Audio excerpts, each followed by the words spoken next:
Hello and welcome back to Bodhisattva PCS. मैं हूं आपका होस्ट एंड दोस्त Amrendra Tiwari. My dear friend, आप सबको पता ही होगा कि 9 से 10 सितंबर 2023 को नई दिल्ली के प्रतिष्ठित भारत मंडपम में 18वें G20 शिखर सम्मेलन की अध्यक्षता भारत के द्वारा कराई गई।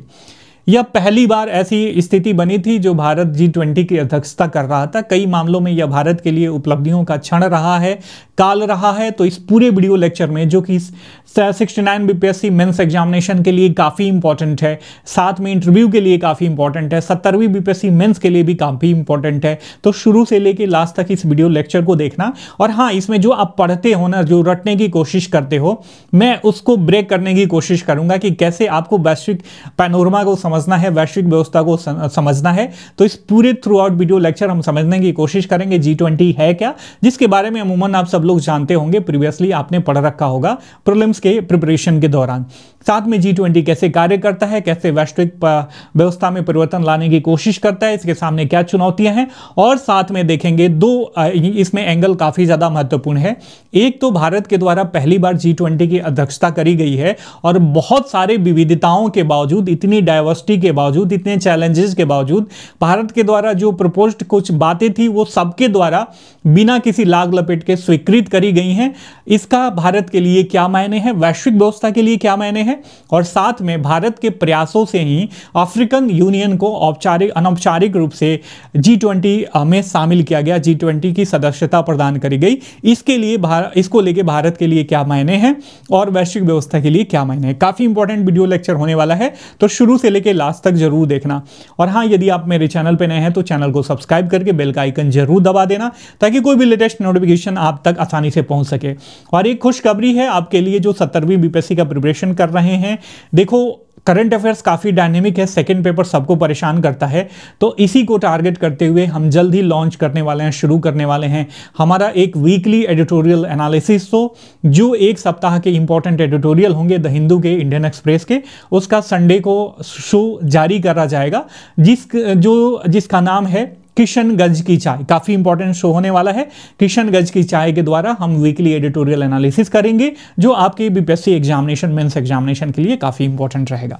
तो चलिए, सबसे पहले हम किसी भी टॉपिक को तोड़ने की कोशिश करते हैं, ताकि आगे हम बढ़ सकें कि ये इन राहों को, इन डायमेंशन को हमें टच करना है। सबसे पहले देखेंगे संदर्भ क्या है। Obvious current affairs point of view से we are reading about this, तो हम देखेंगे कि ये करंट में क्यों बना हुआ है, G20 है क्या, G20 से सम्मेलन के प्रमुख परिणाम, जो भी आउटकम्स निकले हैं उनकी चर्चा करेंगे, परिचर्चा करेंगे। भारत के लिए 18वें G20 शिखर सम्मेलन की अध्यक्षता फर्स्ट टाइम करी गई है, तो इसके लिए भारत की अध्यक्षता का क्या महत्व है, G20 के सामने कौन कौन सी चुनौतियां हैं, आगे की राह देखेंगे, और अफ्रीकन यूनियन को G20 में शामिल करने के मायने क्या हैं भारत के लिए और वैश्विक व्यवस्था के लिए, इसके बारे में हम पढ़ने की कोशिश करेंगे। माय डियर फ्रेंड, देखिए कुछ संभावित प्रश्न हैं इससे रिलेटेड उठ सकते हैं, जो सिंपल है।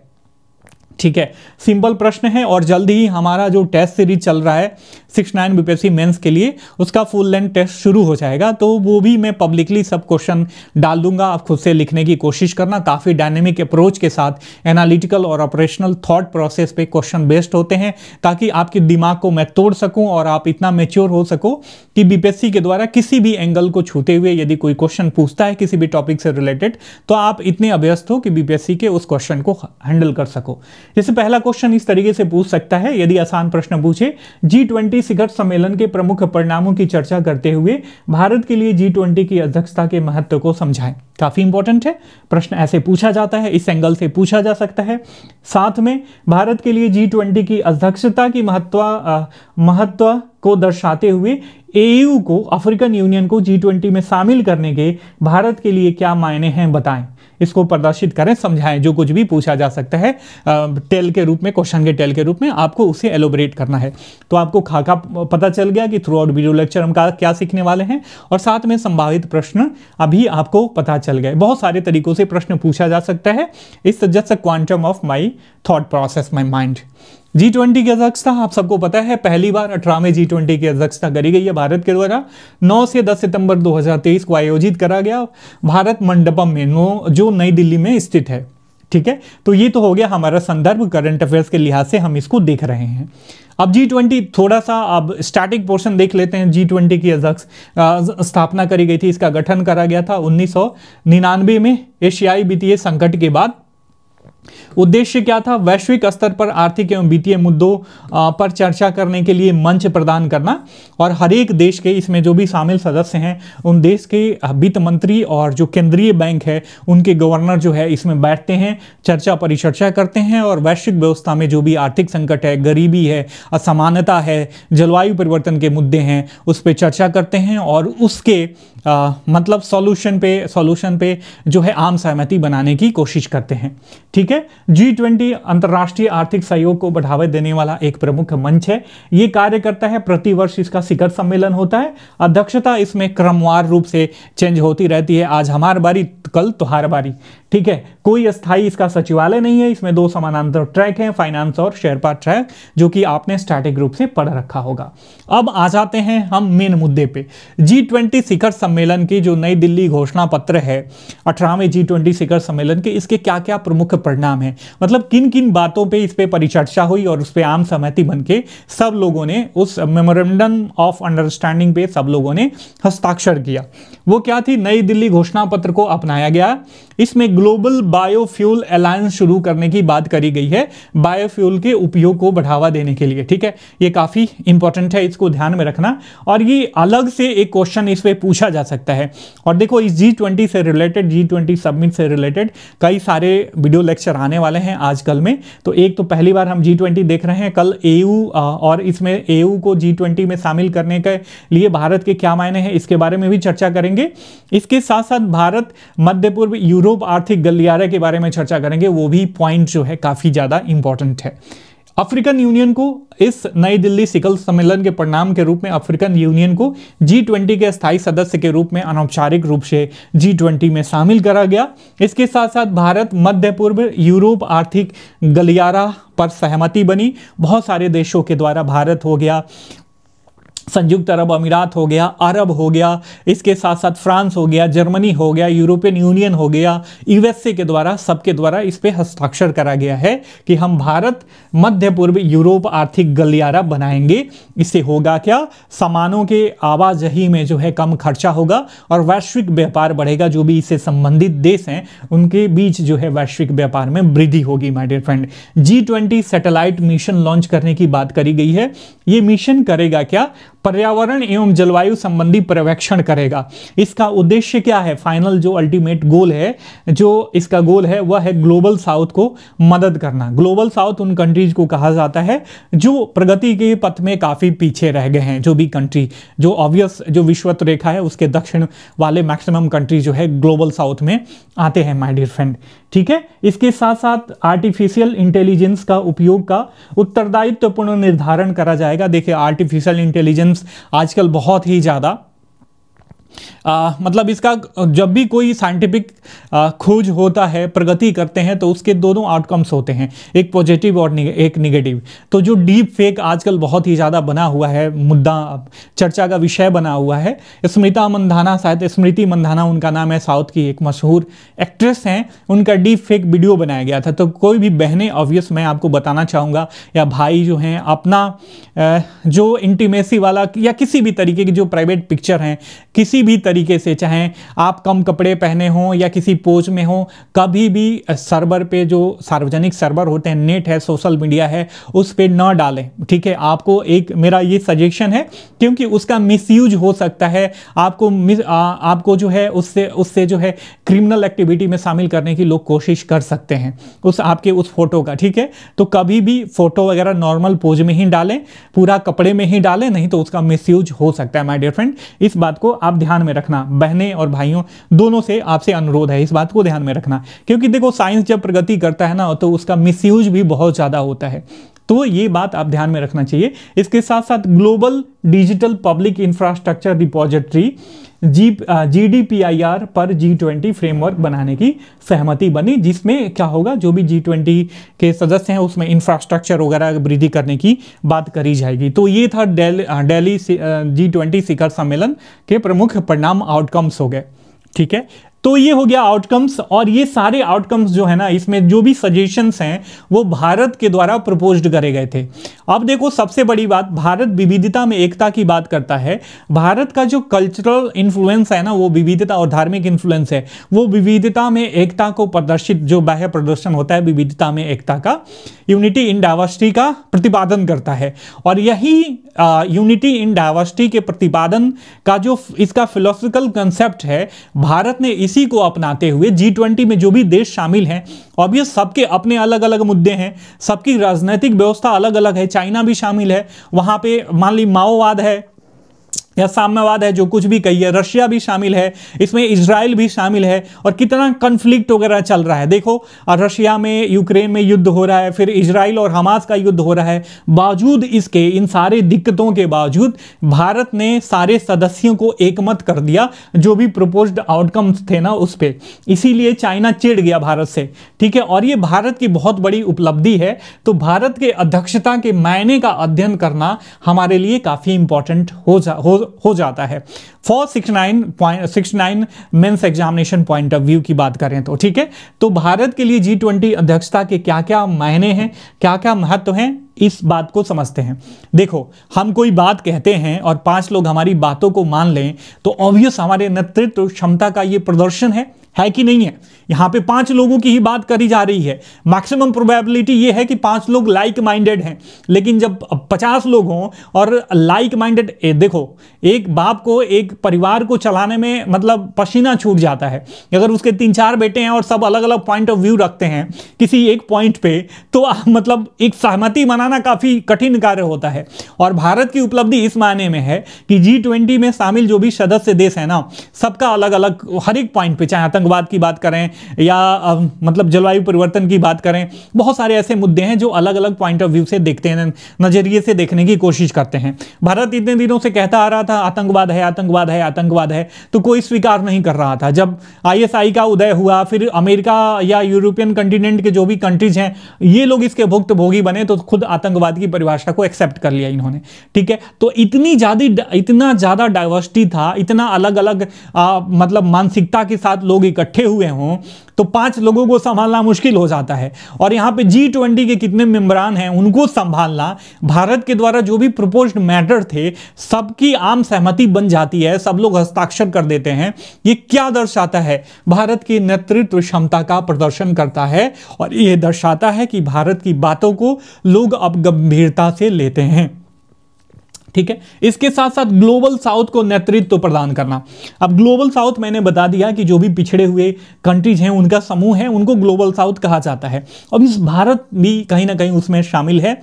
तो आपने देखा होगा कि चाइना, अफ्रीकन यूनियन की बात करें, अफ्रीकन कंटिनेंट की, तो वहाँ पे चाइना जो है काफ़ी ज़्यादा मिसयूज करता है, वहाँ पे बहुत ज़्यादा रिसोर्सेज हैं, और चाइना जो है उनको आर्थिक रूप से गुलाम बनाता है, खूब पैसा इन्वेस्ट कर लेता है और अपने पक्ष में सारे संसाधनों का उपयोग करता है। वहाँ पे प्रगति हो ना हो, वहाँ पे मानवीय उत्थान हो ना हो, इससे उसको कोई मायने नहीं है।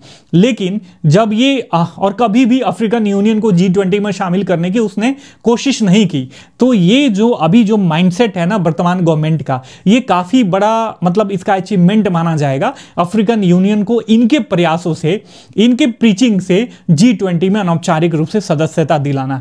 तो ये एक तरीके से ग्लोबल साउथ को भी नेतृत्व प्रदान करते हुए दिखा यहां पे भारत, जो नेतृत्व की मतलब भारत के नेतृत्व की बढ़ती क्षमता का परिचायक है। इसके साथ साथ वित्तीय प्रभाव का विस्तार, ऑब्वियस एक तो ग्लोबल साउथ को नेतृत्व प्रदान कर रहा है, और जो इतने सारे मुद्दे थे उस पर आम सहमति बना के भारत जो है अपना कल्चरल इन्फ्लुएंस दिखा रहा है, राजनीतिक इन्फ्लुएंस दिखा रहा है। जब इतना इन्फ्लुएंस बढ़ता है तो आपसी सहयोग बढ़ेगा ना देशों के बीच, तो जब देशों के बीच आपसी सहयोग बढ़ेगा, व्यापार बढ़ेगा, लोगों का आना जाना बढ़ेगा, तो ऑब्वियस जो वित्तीय प्रभाव है वो भी बढ़ेगा, फाइनेंशियल इंक्रीमेंट भी होगा, इन दोनों के बीच व्यापार वगैरह होगा तो सारी चीजें होंगी, ट्रेड इंक्रीमेंट होगा तो उसे आर्थिक लाभ होगा, ऑब्वियस वित्तीय प्रभाव जो फाइनेंशियल इन्फ्लुएंस है वो भी बढ़ेगा। भारत और अन्य देशों के आपसी विश्वास में वृद्धि, तो ऑब्वियस मैंने बता दिया पहले ही, इसी पॉइंट को एलोबरेट करते हुए मैंने बता दिया, जब इतने सारे डाइवर्सिटी के बावजूद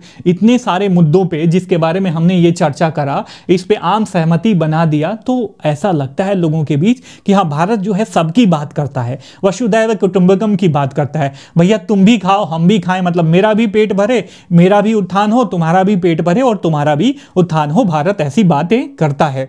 तो भारत की स्पष्ट छवि जो है ये वैश्विक हित में है, और भारत जो वसुधैव कुटुंबकम के कॉन्सेप्ट की हमेशा बात करता है और पूरे पृथ्वी को एक परिवार के रूप में मानता है, तो ये भारत की जीत है। इसकी जो फिलॉसफी है, इसकी जो मतलब विदेश नीति में ये फिलॉसफी का इनपुट है, उसकी एक तरीके से जीत इसे मानी जा सकती है माय डियर फ्रेंड। ठीक है, तो ये सारी चीजें आपने समझ लिया G20 की अध्यक्षता के मायने भारत के लिए क्या क्या हैं।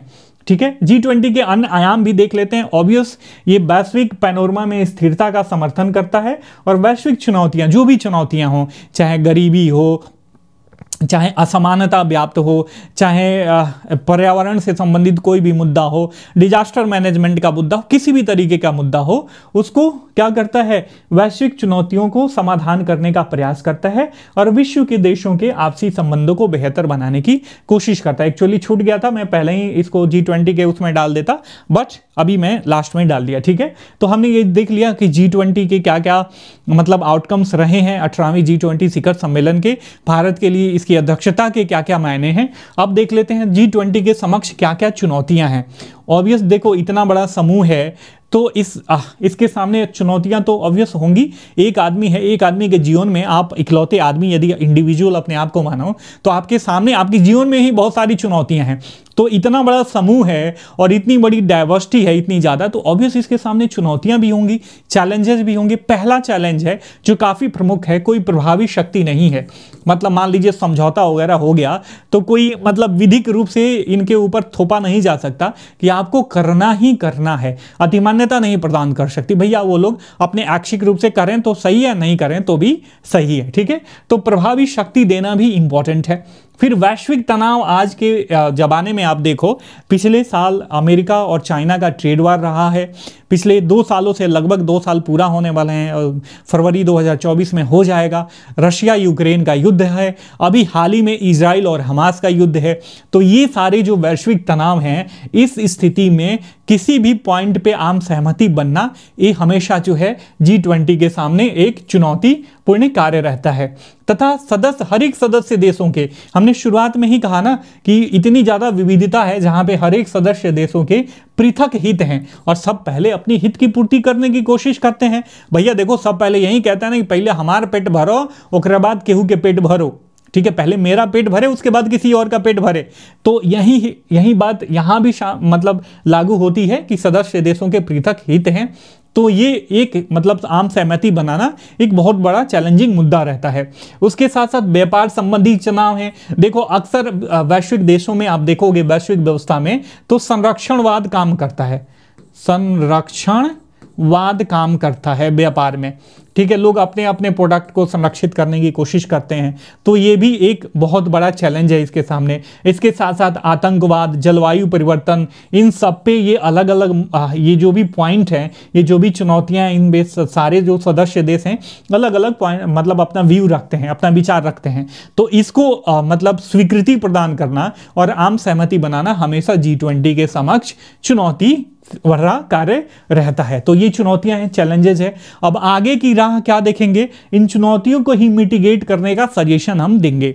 कैसे कि अंतर्राष्ट्रीय चुनौतियों पर G20 सदस्य देशों को सहमति कायम करना चाहिए और जो भी ये एग्रीमेंट करते हैं, जिस मुद्दे पर भी आम सहमति बनाते हैं, उसका जो है प्रभावी और त्वरित क्रियान्वयन जरूरी है। जैसे मान लो कि हमें ग्लोबल स्तर पे या G20 के देश ही डिसाइड करते हैं कि हमें क्या करना है, कार्बन इमिशन कम करना है। तो कार्बन इमिशन कम करना है, कब करेंगे, कब तक करेंगे, इसका कोई टारगेट दें, फिक्स दें और अनिवार्यता सब पे ला दें कि आपको करना ही करना है। इसके साथ साथ सदस्य अनुकूलता से ऊपर समावेशिता को बढ़ावा देना चाहिए इन सबको। मतलब सबको ही अपनी डफली, अपनी राग अलापने के से ऊपर उठकर जो है समावेशिता, इंक्लूसिवनेस की बात करें कि सबका साथ हो और सबका विकास हो माय डियर फ्रेंड। तो ये हो गया पूरा G20 का हमारा कंक्लूजन। हमने देखा G20 है क्या, किस संदर्भ में देखा, किस संदर्भ में हम पढ़ रहे हैं, G20 के आउटकम्स क्या क्या रहे हैं,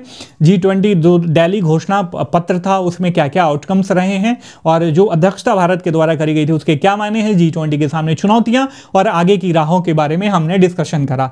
अब एयू को भारत के प्रयासों के द्वारा G20 में शामिल करने के खुद भारत के लिए क्या मायने हैं, इसका एनालिटिकल क्रिटिकल एनालिसिस करना काफी इंपॉर्टेंट है माय डियर फ्रेंड। देखो, ग्लोबल साउथ को नेतृत्व प्रदान करेगा भारत, ऑब्वियस मैंने पहले बता दिया, अब इसको और ज्यादा एलोबरेट करने की आवश्यकता नहीं है।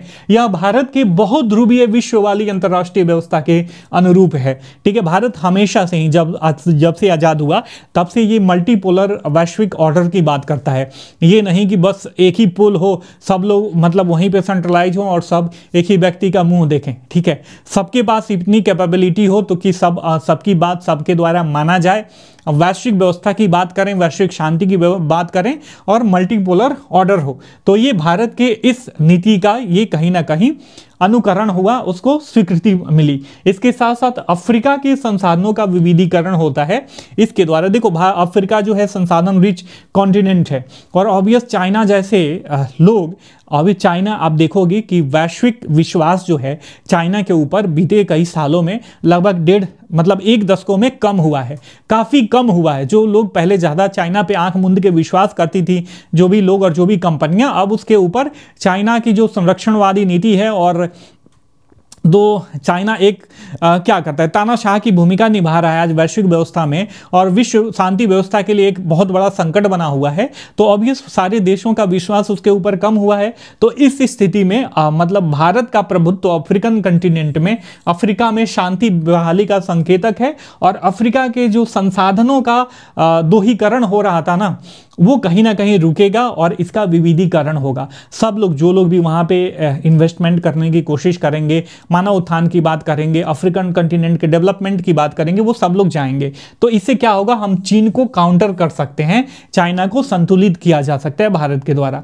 भारतीय नम्र विदेश नीति, जो सॉफ्ट पावर वाली नीति है ना, इसको एक तरीके से वैधानिकता प्रदान मिल गई, वैधानिकता मिल गया कि देखो भारत हमेशा प्यार की बात करता है, प्यार का गाना गाता है और सबको कहता है कि भाई प्यार से मिलजुल के रहो, वसुधैव कुटुंबकम हैं हम। ठीक है, पूरा विश्व जो है परिवार है। और इसके साथ साथ जब भारत एयू की हित की बात करेगा तो क्या पड़ोसी देशों में भारत का विश्वसनीयता का ग्राफ ऊपर नहीं होगा? जो भूटान में और थोड़ा बहुत भूटान और इंडिया के बीच जो भी डिफिसिट हो गया है, ट्रस्ट डेफिसिट, वो भी, उसको भी काउंटर किया जा सकता है। नेपाल और इंडिया का प्रॉब्लम भी काउंटर किया जा सकता है। श्रीलंका का भी विश्वास बढ़ेगा, मालदीव का भी विश्वास बढ़ेगा, म्यांमार का भी विश्वास बढ़ेगा, सबका विश्वास बढ़ेगा धीरे धीरे हमारे ऊपर। अफगानिस्तान का भी विश्वास बढ़ेगा। पाकिस्तान में देखो आजकल जो डिजिटल मीडिया बहुत सारी चीज़ें कर सकती हैं, पॉजिटिव भी निगेटिव भी।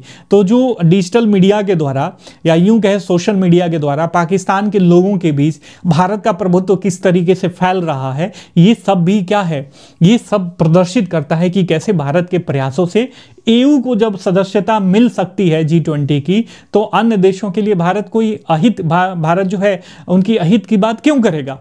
तो ये सारे परिणाम थे जो हमने डिस्कशन करे एयू को G20 में शामिल करने के भारत के लिए मायने। My dear friend, I hope कि जो कुछ भी मैंने कन्वे करने की कोशिश करी आपने बहुत आसानी से ग्रहण कर लिया, आपने मुझे अंत तक धैर्य के साथ सुना, इसके लिए आपका बहुत बहुत धन्यवाद। और फिर से जो खुशखबरी है आपके लिए, if you are preparing for 70 BPSC mains examination, तो हमारे द्वारा जो है weekly editorial analysis show launch करा जा रहा है, छठ पूजा के बाद शुरू किया जाएगा, जिसका नाम होगा किशनगंज की चाय।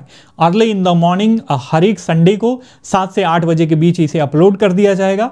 आप जिसका स्रोत होगा the Hindu, Indian express, PIB, Bihar government की वेबसाइट, सब बिहार ओरिएंटेड होगा, जिसे आप देख के अपने मेंस के प्रिपरेशन को इन्हांस कर सकते हैं माय डियर फ्रेंड। इसके लिए आपको हमारे चैनल को सब्सक्राइब करना पड़ेगा और हाँ, इस सब का PDF मैं नीचे दिए गए टेलीग्राम ग्रुप में भी शेयर कर दूंगा, तो आप वहां से उसका PDF भी आप डाउनलोड कर सकते हो। और अगले वीडियो लेक्चर में हम पढ़ेंगे भारत, मध्य पूर्व यूरोप आर्थिक गलियारा और इसके मायने। काफी इंपॉर्टेंट है, यहां से प्रश्न पूछा जा सकता है। 69 BPSC मेंस के लिए ये क्रिटिकल इंपॉर्टेंस रखता है माय डियर फ्रेंड। जय हिंद, जय भारत।